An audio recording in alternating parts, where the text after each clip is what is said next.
The Menu is a new comedy horror film directed by Mark Mylod. If you haven't heard of Mylod before, then you wouldn't be alone. I knew whenever I saw the credits of this movie that his name looked familiar, but I couldn't quite place where I knew it from. Well, as it turns out, he's directed 13 episodes of the TV show Succession, and with that information, this movie makes a whole lot more sense. The Menu is about a young couple who travels to a remote island with a variety of people who are either rich or food critics to have a dinner at the celebrity chef's kitchen. Only whenever they get there, weird and shocking things begin happening to them.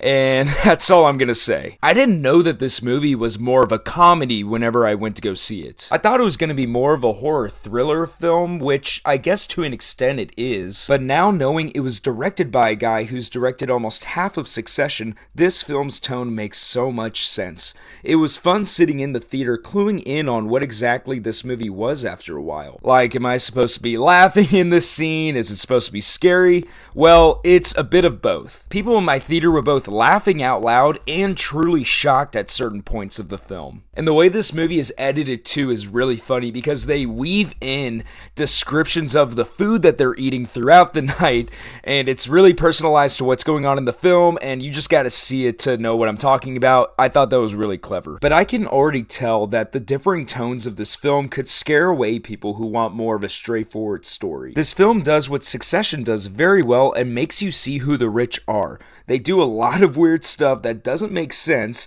It has a whole lot to say about people who don't savor moments, who glorify celebrities to the point where they have no common sense, who sell out their morals for a buck. There's a lot going on here. For the rest of the time that I'm doing movie reviews on YouTube, I'm gonna make a point to never be like Nicholas Hoult's character in this film. That guy scared me. In just the way that he talks about the food, like he's so much better than everyone else experiencing it.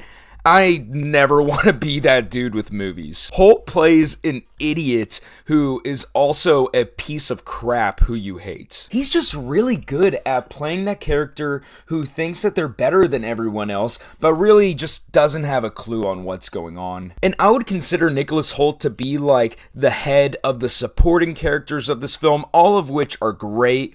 Fantastic performers. I recognize quite a few of them from shows like Ozark, Succession, John Leguizamo and Hong Chow are in this. Really great supporting cast, but the real stars here are Ralph Fiennes and Anya Taylor-Joy. Fiennes could legitimately do any role he wants and be able to pull it off at this point. He's played good guys, bad guys. I mean, he was literally Voldemort. No matter what he does, he's fantastic. I don't think he's going to end up seeing any award nominations from this film just because it really is out there in certain parts and very different. And I could see that scaring away more traditional members of the Academy or other voting bodies, but nonetheless, he's fantastic here. Here he plays a celebrity chef who sold out, knows he did, and is now gonna punish the people that supported him selling out. It's really twisted, really crazy. It's a very weird character, but man, Fiennes pulled it off. Excellent job by him. Then Anya Taylor-Joy. I continue to be amazed by her performances and her role choices. She continues to pick weird, different roles that are not traditional for someone who I think is going to wind up being the face of her generation in Hollywood. She's not really going for the more traditional films, not really big budget studio flicks. She's going for these weird concept films, and whenever she does pick a big studio film, Furiosa in a couple years, it's with a property that is so unique and has an amazing reputation. She just has such a diverse role portfolio now. The Northman, Last Night in Soho, The Witch, The Queen's Gambit, Peaky Blinders, Split and Glass, Thoroughbreds, all so different. And she's incredible in all of them, including this movie. Mark my words, she is not only going to have a Oscar on her mantle by the time she's done, she's going to have multiple. I'm seriously thinking she's going to win like 3 of those suckers by the time she hangs them up. She could have easily been the generic good girl caught in a bad situation in this film, but throughout the runtime we learn more about her that makes her character more interesting. Anya Taylor-Joy pulled off both sides of this character and made for a protagonist I found myself rooting for throughout the film. film. I don't think she's gonna get a nomination for this film, but it's just further proof that this woman is a force of nature, and she's gonna continue picking fantastic movies. I have all the faith in the world in her at this point, and I cannot wait to see what she does next. Okay, I just looked at what she has next, and before Furiosa, she is in the Super Mario's movie, you know, the one with Chris Pratt. So, hey, you know what? I'm going to believe in it. I'm going to say that movie's going to be good simply because she's involved. We're going to wait and see. Tune in this time next year, and we'll revisit that statement. Also, I just have to acknowledge, one of the Sonic driving guys, like from the commercials, is in this film. I knew I recognized him from somewhere, but I couldn't quite place him. I was like, I know that face. I've seen that face. That face has made me hungry. Not in a weird way.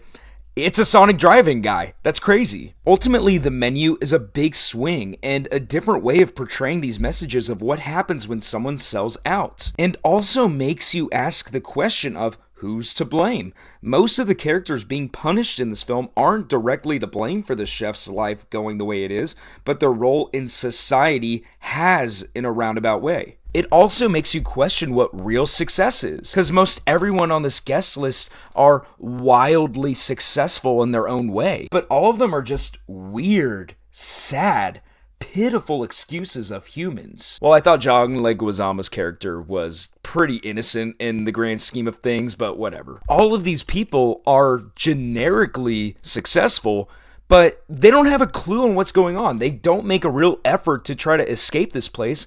So are they really that upset that they're a part of this? Do they have no self-dignity? All of these people, hearing them talk, you just want to roll your eyes. The food critic in this film is so agonizing to listen to. And I said it before, Nicholas Holt's character, he's a very young, successful businessman, I guess, but he's a huge idiot. The table of bankers in this film, they think that they can write a check and all of their problems go away. They think that their connections can get them out of a bad situation. But here, they're faced with a situation that no one's coming to help them. You have an old married couple in this film where clearly they've done well for themselves. They come to this restaurant several times, but they are so unhappy. Whenever it cuts to their conversations at their table, it is horrible to listen to because you would think that it was a blind date, but clearly they've been married for a very long time. And Ralph Fiennes' character too. He is a celebrity chef. He is world renowned. He can charge $1,200 for a meal and people will pay it. Yet he is so upset with where he is in life and he just be happy flipping burgers somewhere. The menu portrays all of these messages on an extreme level, but it worked for me. It won't for others, I'm sure, but I admire films that have a lot to say and do so in a very different way. It does feel a little self-important in parts, but I'd rather, if a film do that, that it's a different type of story rather than the same generic fodder that we've gotten throughout the history of film. I'm gonna give The Menu an 8. A very different film, very good film. It has a lot to say, and it worked for me. It's not the greatest film that I've seen this year, but I can see this being a movie that I revisit from time to time. That's all I gotta say about The Menu. Thank you so much for watching this video up to this point. Subscribe if you aren't already and you want to see more content like this, and I'll see you next time.